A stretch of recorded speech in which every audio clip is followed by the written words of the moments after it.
మొన్నటికి మొన్న ఖచ్చితంగా యశోద హాస్పిటల్ నుంచి ట్రీట్మెంట్ పొంది బయటకు వచ్చినటువంటి కేసీఆర్ నిజంగా ఈ యొక్క అధినేత కేసీఆర్ని చూసి చాలామంది బీఆర్ఎస్ శ్రేణులు ఉత్కంఠ నెలకొంది, ఖచ్చితంగా ఉత్సాహం నెలకొందని చెప్పుకోవాలి. సో మళ్ళీ ఈ క్రమంలో ఖచ్చితంగా ఆయనకి మళ్ళీ జ్వరం వచ్చిందనేటువంటి ఒక వార్త నిజంగా మళ్ళీ వాళ్ళని ఉత్కంఠకు గురి చేసినటువంటి అంశం.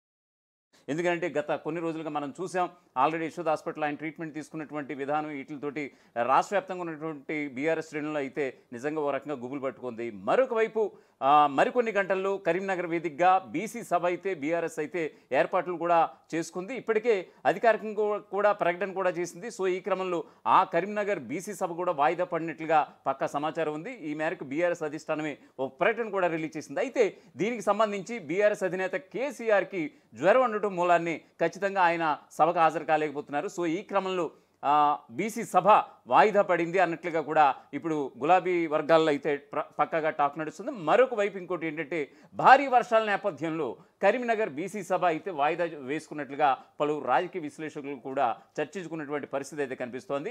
ఏదేమైనా సరే కేసీఆర్కి జ్వరం అంటే నిజంగా మొట్టమొదటిగా కుటుంబ సభ్యుల్లో ఈ మాట ఎలా ఉంచితే కనుక ఖచ్చితంగా ఇప్పటికే అంపశయ్య మీద ఉన్నటువంటి బీఆర్ఎస్ పార్టీకి మరొక వైపు బీఆర్ఎస్ శ్రేణులకి అయితే కంటి మీద కునుకు లేకుండా చేస్తుంది. అరే తమ పార్టీ అధినేత ఇలాగ జ్వరంతో మూలనపడుతుంటే ఇంకా తామేలాగా ప్రభుత్వంతో కానీ అధికార పక్షంతో కానీ మరోవైపు బీజేపీతో కానీ ఎలా పోరాడాలి, మరోవైపు బీసీ సభ ఇప్పుడు ఏదైతే ప్రకటన చేశామో దానికి మళ్ళీ వెనుతిరగడంపై నిజంగా మేము ఎలాగా రేపటి రోజున స్థానిక సంస్థల్లో ఎలా దీన్ని తిప్పుకొట్టాలనేటువంటి ఒక డైలమాలో పడిపోయినట్లుగా తెలుస్తోంది బీఆర్ఎస్ శ్రేణులు మొత్తం అంతా కూడా.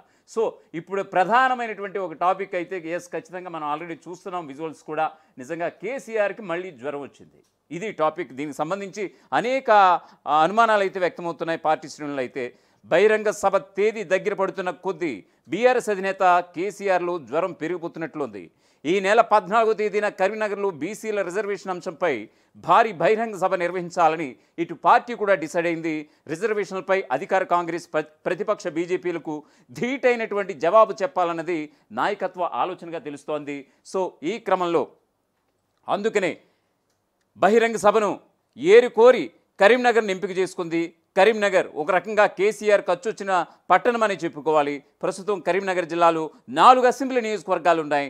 వీటిల్లో కరీంనగర్లో గంగుల కమలాకర్, హుజూరాబాద్లో పాడి కౌశిక్ రెడ్డి బీఆర్ఎస్ నుంచి ప్రాతినిధ్యం వహిస్తున్నటువంటి సంగతి తెలిసిందే. ఇక చొప్పదండిలో మేడిపల్లి సత్యం, మానకొండూరులో కవ్వంపల్లి సత్యనారాయణ కాంగ్రెస్ ఎమ్మెల్యేలుగా ఉన్నారు. సో బహిరంగ సభకు కరీంనగర్ని ఎందుకు కేసీఆర్ ఎంచుకున్నారు అని అంటే కనుక ఇక్కడ బీసీల జనాభా చాలా ఎక్కువ, ఎలాగూ నిర్వహించబోయేది బీసీల రిజర్వేషన్ అంశం ఇదే. సో జిల్లా కేంద్రంలో ప్రస్తుతం ఎమ్మెల్యే మాజీ మంత్రి కమలాకర్ కూడా బీసీ నేతే కాబట్టి అన్ని విధాలుగా బహిరంగ సభను సక్సెస్ అవుతుందని కరీంనగర్ పట్టణాన్ని కేసీఆర్ ఎంపిక చేసినట్లుగా తెలుస్తోంది. అయితే సడన్గా కేసీఆర్కు జ్వరం మొదలైపోయింది. 4 రోజులుగా కేసీఆర్ జ్వరంతో బాధపడుతున్నారనే విషయం నేతలు కేడర్లో టెన్షన్ పెంచేస్తోంది.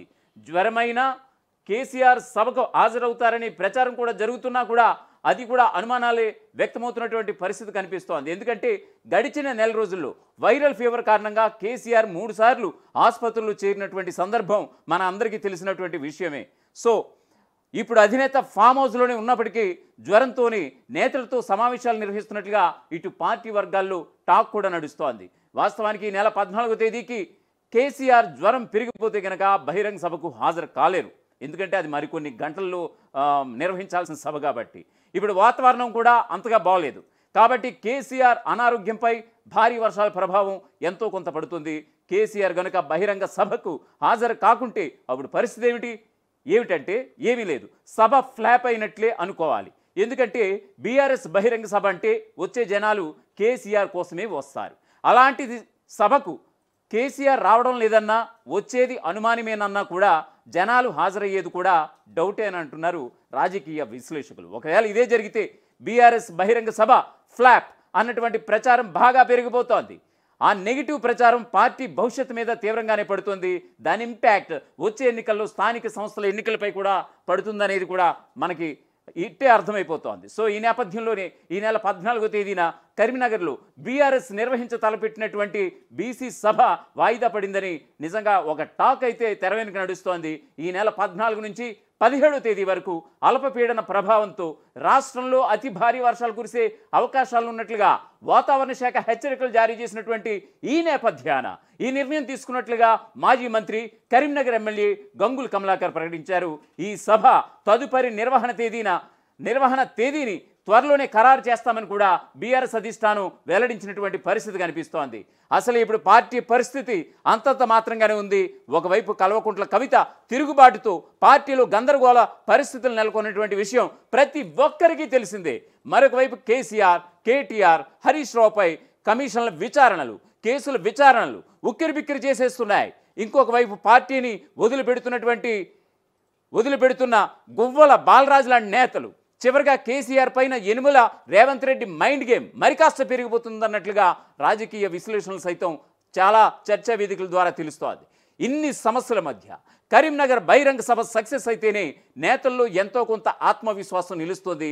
ఏ కారణం వల్లైనా కూడా సభ ఫెయిల్ అయితే పార్టీని వదిలేసి మాజీ ఎమ్మెల్యేలు, ద్వితీయ శ్రేణి నేతల జాబితా పెరిగిపోయినా ఆశ్చర్యపోవక్కర్లేదంటున్నారు చాలామంది రాజకీయ విశ్లేషకులు, పొలిటికల్ పండిట్స్. దీంతో కరీంనగర్ బహిరంగ సభ సక్సెస్ అన్నది కేసీఆర్ జ్వరం మీదే ఆధారపడబోతోంది. 2023 ఎన్నికల్లో ఓడిపోయిన దగ్గర నుంచి కేసీఆర్ బహిరంగ వేదికల మీద కనబడ్డది చాలా తక్కువ, చాలా అంటే చాలా తక్కువ. 2024 పార్లమెంట్ ఎన్నికల్లో ప్రచారం పాల్గొన్న బహిరంగ సభలు చాలా తక్కువే. ఎంపీ ఎన్నికల్లో పోటీ చేసిన 17 సీట్లలోనూ ఒక్కదానిలో కూడా గెలవకపోవడం అంటే శూన్యం. ఒక్కదానిలో కూడా గెలవకపోవడం తీవ్రమైన ప్రభావం చూపింది బీఆర్ఎస్ పార్టీకి.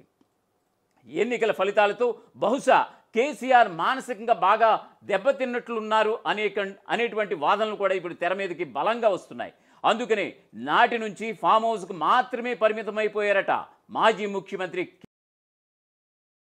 కేసీఆర్. ఈ మధ్య జిల్లా ఎలకతుర్తిలో బహిరంగ సభ నిర్వహించినా కూడా కేసీఆర్ ప్రసంగం జనాలను పెద్దగా ఆకట్టుకోలేదని కూడా తెలుస్తోంది.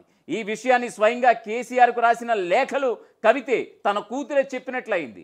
ఎలకతుర్తి సభ తర్వాత పార్టీ ప్లాన్ చేసింది కరీంనగర్ బహిరంగ సభే. అందుకని అందరిలోనూ కేసీఆర్ జ్వరంపై టెన్షన్ పెరిగిపోతోంది. చివరికి ఏం జరుగుతుందో వేచి చూడాల్సిన అంశంగా ఇప్పుడు తలెత్తుతోంది.